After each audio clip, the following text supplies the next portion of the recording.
ભાવનગરની ખાનગી એચસીજી હોસ્પિટલને ₹7 કરોડ 22 લાખનો દંડ ફટકારવામાં આવ્યો। પીએમજેએવાય યોજના અંતર્ગત 2 દર્દી પાસેથી સરકારના પત્રમાં ઉલ્લેખ કરાયા મુજબ 6,000 અને 19,000નો મની ચાર્જ વસૂલવામાં આવ્યો।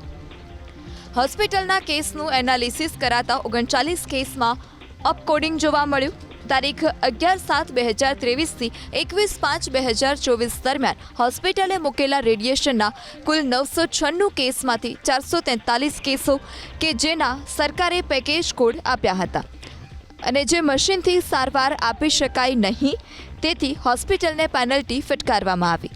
29 જુલાઈએ તો હોસ્પિટલને સસ્પેન્ડ પણ કરવામાં આવી હતી। બંધ બારણે બેઠક તો શું થઈ કંઈ ખ્યાલ જ ન આવ્યો, પણ ગણતરીના 5 જ કલાકમાં પીએમજેએવાય યોજના ફરી શરૂ કરી દેવામાં આવી, જ્યારે કે હોસ્પિટલે કોઈ દંડ ભર્યો ન હતો। સરકારી યોજનામાં મોટા પાયે ગફલત થઈ હોવાની આશંકાને લઈ ભાવનગરની એચસીજી હોસ્પિટલ પર આ મોટી કાર્યવાહી કરવામાં આવી છે। સરકાર આની યોગ્ય તપાસ કરે તો અન્ય મોટા કૌભાંડ પણ બહાર આવી શકે છે। આ બધાની વચ્ચે નવાઈની વાત તો એ છે કે કરોડો રૂપિયાનો દંડ કર્યો, જે દંડની રકમ પણ ભરવામાં નથી આવી। આમ છતાં પીએમજેએવાય યોજના માત્ર ગણતરીની કલાકોમાં ફરી શરૂ કરી દેવામાં આવી।